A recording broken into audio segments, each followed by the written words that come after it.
Hey y'all, it's Jeffrey Cranor, and not only is there a new episode of Nightvale coming at you in just moments, there's also a brand new season of Unlicensed. That's the other fiction podcast written and created by me and Joseph Fink. Unlicensed is a present-day, real-world LA noir mystery about two unlicensed private detectives whose small cases are only the tip of the conspiracy iceberg. Launching today, May 15th, is our third season of Unlicensed, which is available exclusively at Audible. If you're already an Audible member, they're all free for you right now. If you're not, maybe try that free trial and give these 3 seasons a listen. We are so proud of this show, and we are positive you will love it. And if you do love it, please leave a rating on Audible. Audience feedback is how we'll be allowed to make more of these seasons. So check out Unlicensed, all 3 seasons available now only at Audible.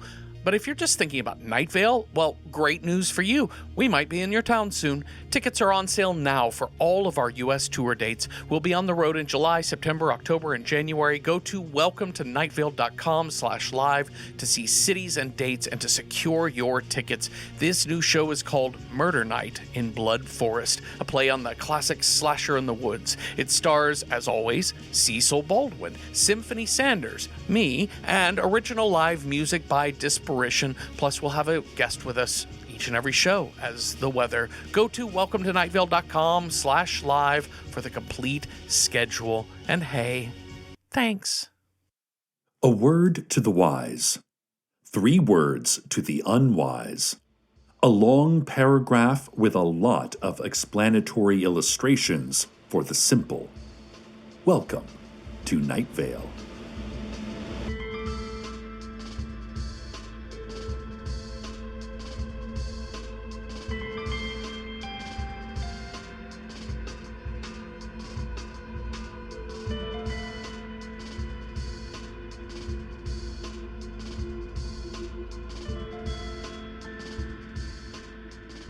I'm proud to say that my brother-in-law, Steve Carlsberg, is making a big difference at his workplace.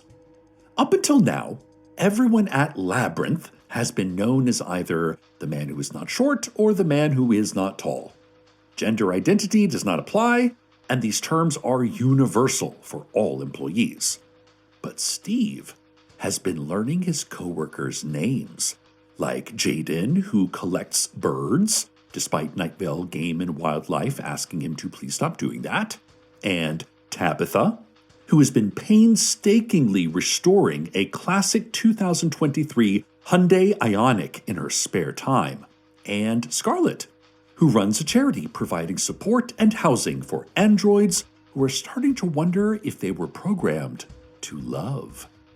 These were faceless members of a faceless cabal, but they are also human beings, with all the foibles and follies and fancies that implies. And Steve wants them to step out of the shadows and get to know each other. Labyrinth Management has released a murder of crows to indicate that they are troubled about what these new developments will mean for their organizational structure that has, up until now, relied on everyone acting as interchangeable parts of an unchangeable system. Inevitability relies on the impression of inevitability.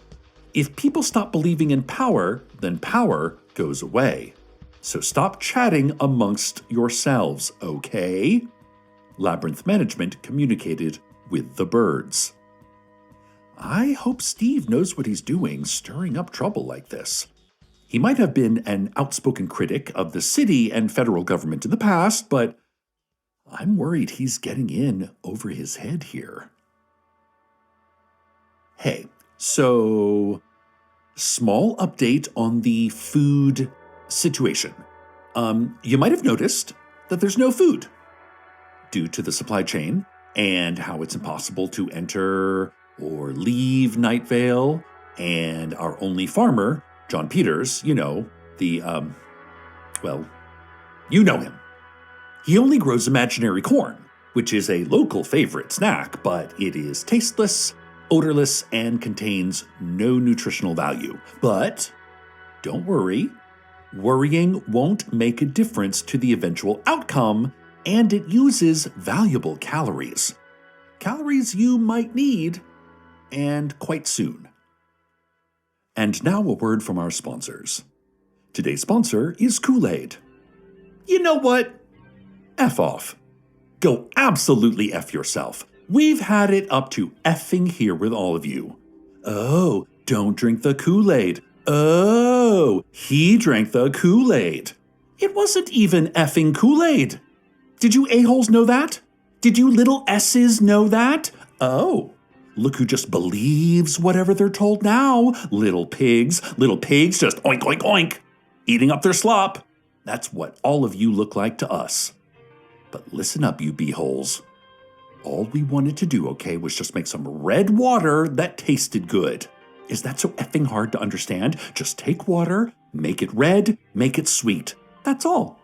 And instead, you made it a big thing. Oh, don't drink the Kool-Aid. Well, guess what, FOs? We're not making Kool-Aid anymore. That's right. You effed it up for everyone. And now, you're S out of L. Kool-Aid. You won't have us to kick around anymore. Effers. You MFers. You S-heads. Oh, you made us mad. This has been a word from our sponsors.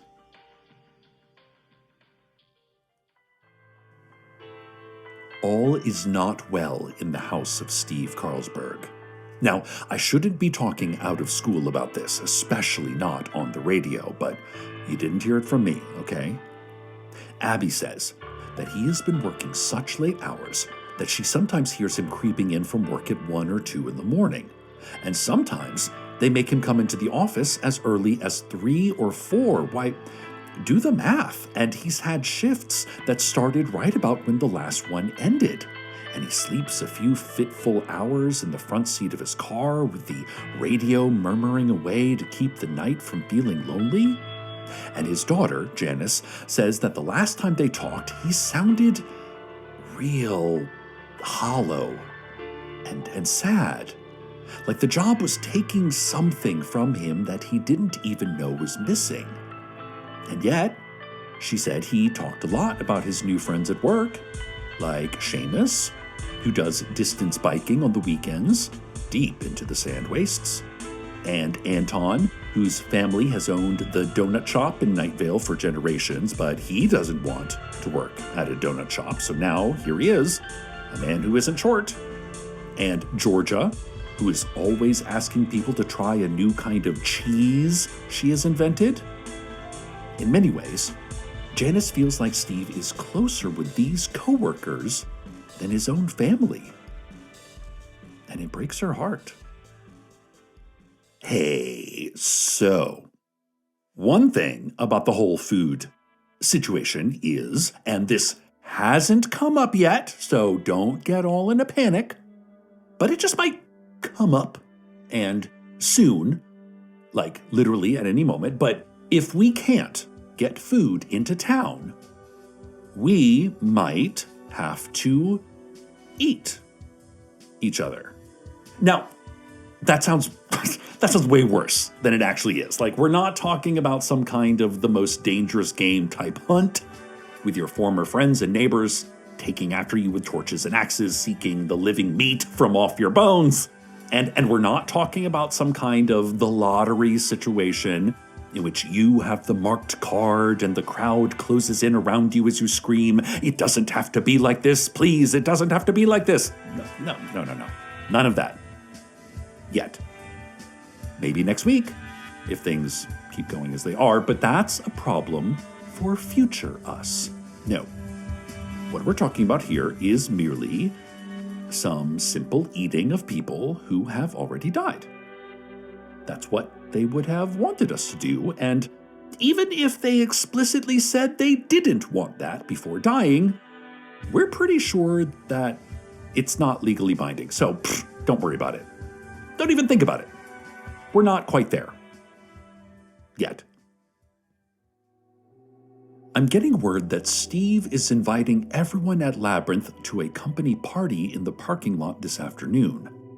He thinks it could be a great way for everyone to get to know each other outside of the context of hauling mysterious crates out into the desert. Speaking of which, there are trucks and vans full of crates waiting to be carried to their uncertain end, and yet no one is driving those vans. No one is piloting those trucks. Everyone is instead making runs to Costco for beverages and party supplies. A crow caws angrily from atop the Labyrinth building, but no one pays it any mind. Meanwhile, Steve's phone vibrates. It's Abby asking if he'll be home for dinner tonight. He doesn't see the text. This isn't a malicious action, it is only idle carelessness. But maliciousness is not required in order to cause great hurt. Hey, so one more thing about the food situation. The City Council would like me to remind you that we're all in this together. This is about neighbors helping neighbors, mutual aid, all those various good buzzwords that none of us quite know what they mean. So, if you're caught hoarding food, unfortunately, you will be put in the hole. If you take more than your share of the communal food, you will be put in the hole. Trying to sneak food away from your fellow citizen? Put into the hole. Listen, this isn't about the hole. Don't think about the hole. And not only because thinking about the hole is an offense punishable by being put in the hole. You should be doing this stuff because it's the right thing to do.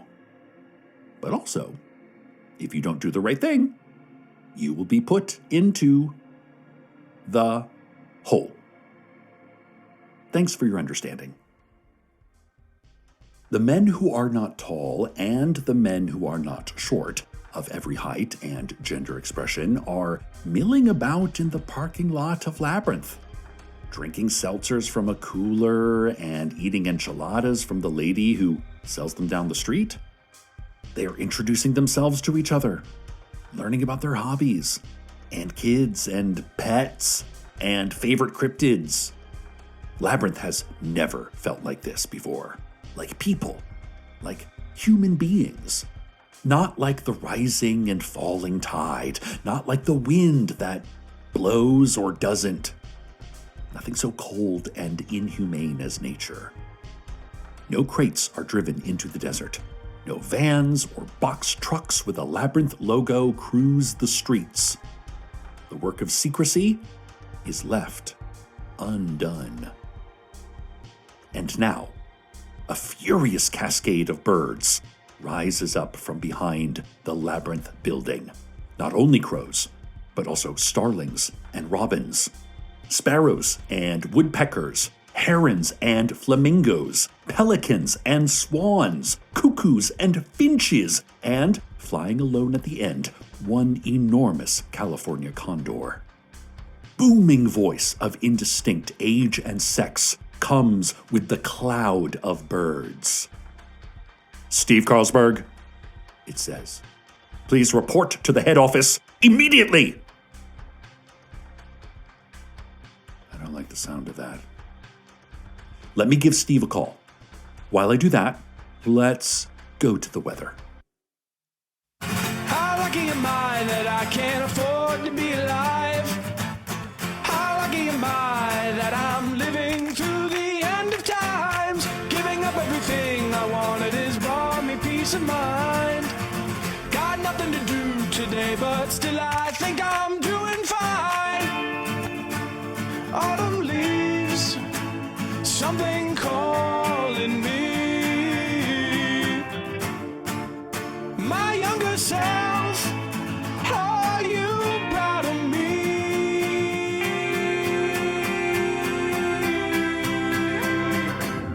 Coming up from behind me is a pair of electric eyes. The doctor's barkeepers and Eddie keep me well anesthetized. How lucky am I that I'm easily paralyzed?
Steve didn't hear his phone ringing.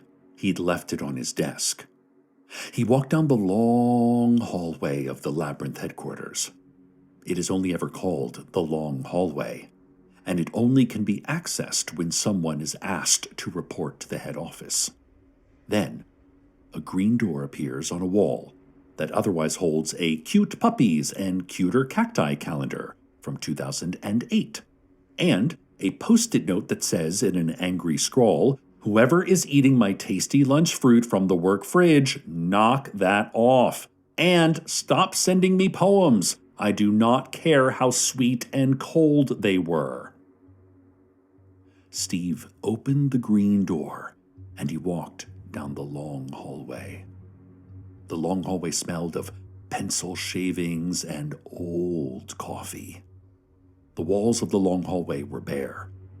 Occasionally, there was a window. Each window showed a different landscape. A thick jungle, teeming with creatures unknown in our reality. A city bustling with hovering crafts and tall humanoids with blue skin and wide saucer eyes. The surface of the moon, our own Earth, rising up over the horizon.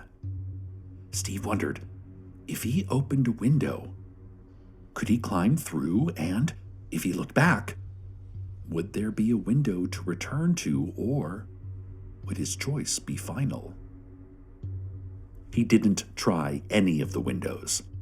One world was enough for him. At the end of the long hallway was a red door. Steve opened the red door and entered the head office. It was a small, cluttered room full of overstuffed ledgers. At the desk sat a harried old woman. The woman was both not short and not tall. "Sit down," she muttered, without looking up from her ledger. She wrote a number into the ledger that was so long it spilled onto 3 separate lines, and then, finally, she looked up at Steve, blinking at him as though he were a light set a little too bright.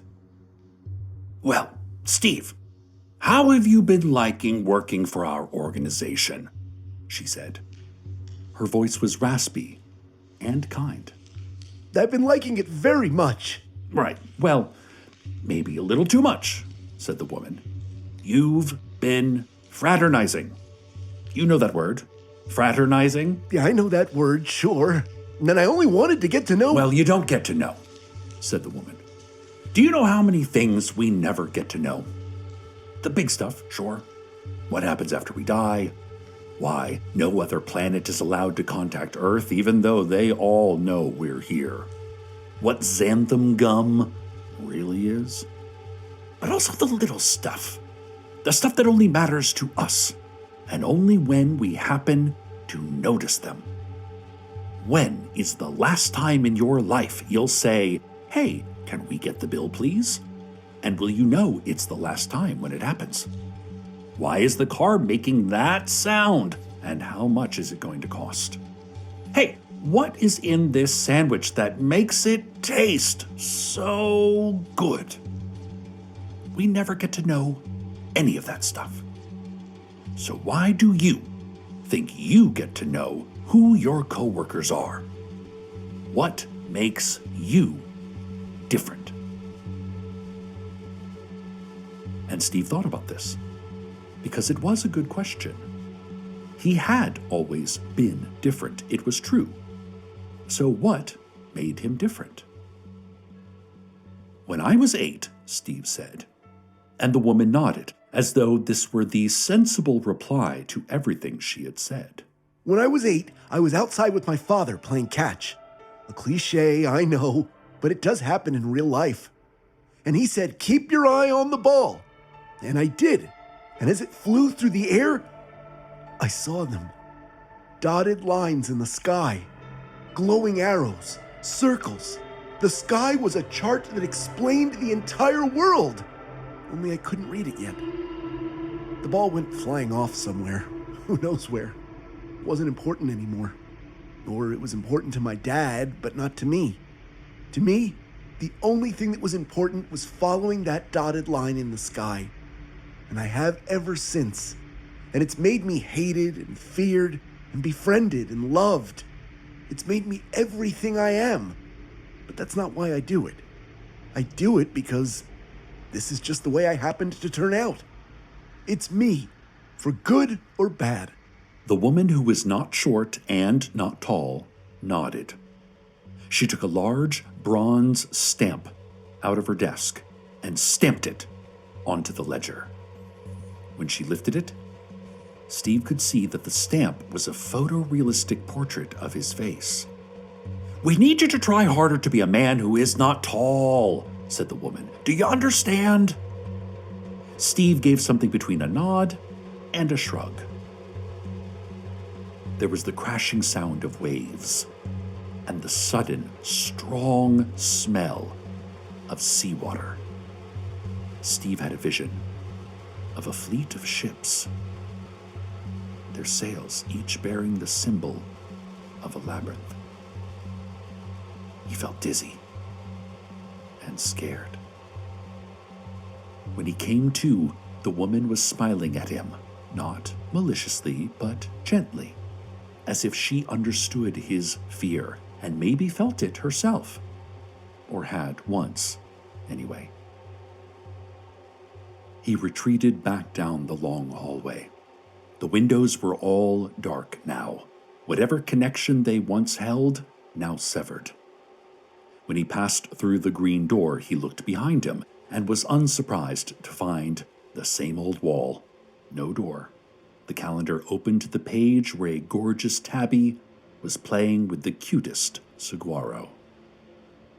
Stay tuned next for the passage of time, as expressed into and through our bodies. Good night, Nightvale.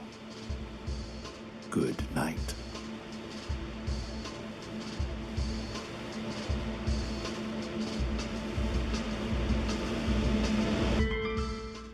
Welcome to Nightvale is a production of Nightvale Presents. It is written by Joseph Fink, Jeffrey Cranor, and Brie Williams, and produced by Disparition. The voice of Steve Carlsberg was Hal Lublin. The voice of Nightvale is Cecil Baldwin. Original music by Disparition. All of it can be found at disparition.bandcamp.com. This episode's weather was How Lucky Am I by the Toxhards. Find out more at the link in our show notes. Comments, questions, email us at info@welcometonightvale.com or follow us on Blue Sky at Nightvale Radio or on Instagram, Tumblr, and TikTok at Nightvale Official. Or let your heart guide you. It's a ball of slime that has never seen the world outside of your chest, so it probably knows where to go, right? But mainly, check out welcometonightvale.com, where we have a twice-monthly mailing list that is the best way to keep up to date directly from us to you. Today's proverb: no shirt, no shoes, no service? Geez, what kind of department store is this? Do you carry anything?